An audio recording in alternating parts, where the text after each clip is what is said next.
નમસ્કાર મિત્રો, જો આ અમારા કંટાસર ગામની નદી પણ આજે બે કાંઠે જાય.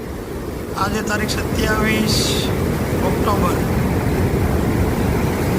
મહુવાની માથે જાણે આપ ફાઈટ. આને માવઠું કેવું કે ચોમાસું આખી કેવાનું સિઝનમાં નથી પડ્યો એટલો વર્ષોથી એક જ દિવસમાં, એટલે કે આજ ગયા ટોટલ 12 થી 24 કલાકમાં 12 થી 13 ઇંચ વરસાદ પડ્યો છે આ ભાદરોડી નદી કંટાસરથી. અને મહુવા તાલુકાની તમામ નદીઓ ઉફાળ લેતી ઘોડાપુર સાથે વહી રહી છે. ભાદરોડી નદી જે કંટાસર પાસેથી નીકળે છે અને નાના નાના નેરડા પણ જાણે ધ્વજ સ્વરૂપે વહી રહ્યા છે.